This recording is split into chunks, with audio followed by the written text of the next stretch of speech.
The area that we know as Kruger National Park has got a long and interesting history. Around 500 years ago, Homo erectus roamed these plains. I'm quite sure that they did not really have to deal with the traffic jams around lion sightings like we do today. Stone Age tools dating between 200,000 and 30,000 years old had been found in the park. More than 300 known archaeological sites have been identified in the park. Sun hunter-gatherers left their paintings on more than 100 rock art sites. Iron Age communities, most likely from the Nguni tribes, settled in the area around 1,500 years ago. At places such as Masurini and Tulamela, you can take a guided tour to see some of these long-forgotten cultures. During the 1700s, European explorers and hunters moved through the region between what is now Mozambique and the interior. In the middle 1800s, the area saw a great increase in gold prospectors and hunters. This led to a decimation of the wildlife in the region. In 1898, Paul Kruger decided to clear the Sabi Game Reserve between the Sabi and Crocodile Rivers. This marks the official start of Kruger as a conservation area. In 1902, after the South African War, the British administration appointed James Stevenson Hamilton as the first head ranger. His strict anti-poaching stance and ecological vision shaped the park's future. He, in return, appointed the first rangers of the park, including the well-known Harry Voliter. In 1903, the Xingwetsi Game Reserve was established north of the Letaba River and also placed under the control of Stevenson Hamilton. During the First World War, many staff members left the park to serve in the army. This had a serious impact on the park, and only in 1919, when they returned to the park, could they continue with their efforts to protect the area. On the 31st of May 1926, the National Parks Act is proclaimed. Sabi and Xingwetsi nature reserves are merged and from this point onwards known as the Kruger National Park. In 1927, the first tourists are allowed to enter the national park for the fee of £1. This starts off the development of roads, rest camps and ranger posts. Stevenson Hamilton resisted, maybe wisely, the introduction of tar roads, as he feared this would lead to an increase of deaths of wildlife. During 1957, the first wilderness trails were pioneered by Ian Player, laying the foundation for walking safaris and immersive conservation ethics. Research, ecological monitoring, and the establishment of anti-poaching units commenced from 1957 onwards. Today, Kruger National spans a total of about 19,500 square kilometers.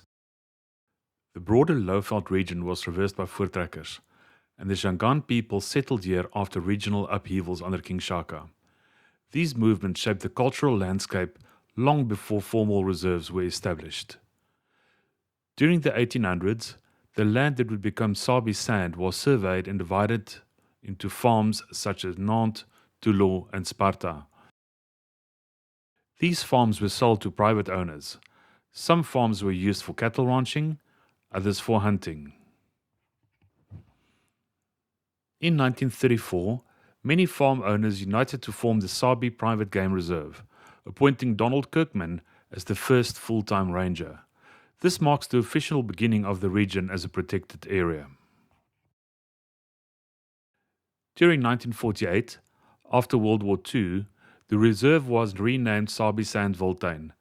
This period saw the consolidation of landholdings and the early development of tourism infrastructure.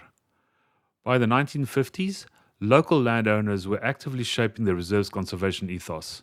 Many of today's families are now in the third and fourth generation on the land.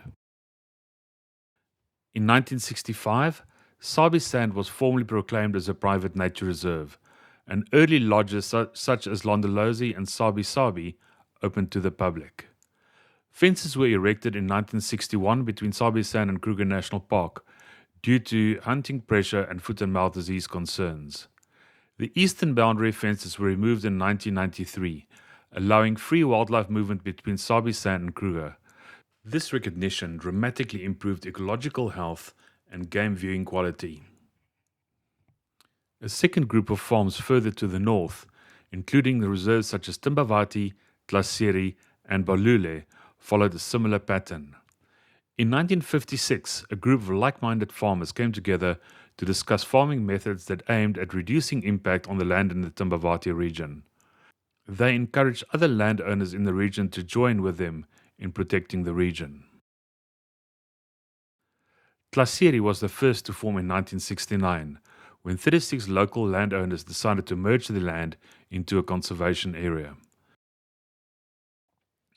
Fences between reserves such as Umbabat, Tlasiri, and Timbavati was removed in the late 1980s and early 90s, followed by fences between these reserves and Balule Nature Reserve. This formed what is known as the Associated Private Nature Reserves, or APNR. In recognition to the work of the landowners, the fences between Kruger and these reserves were removed during the 1990s. The Greater Limpopo Transfrontier Park is one of the world's most ambitious cross-border conservation projects, linking South Africa, Mozambique, and Zimbabwe. In November 2000, South Africa, Mozambique, and Zimbabwe signed a memorandum of understanding to create the Transfrontier Conservation Area. This incorporated Kruger National Park in South Africa, Park National de Limpopo, Banhin and Zinawe in Mozambique, and Gunarazao National Park in Zimbabwe. They also agreed on a buffer zone between these national parks, combining them into one large Transfrontier Conservation Area. Today, this park incorporates about 35,000 kilometers, making it slightly larger than the Netherlands. Fences have started to come down between these national parks, and old migration routes are again being followed. Plans are in place to increase the size of this park to about 99,800 kilometers. We can only hope that this dream would one day reach reality.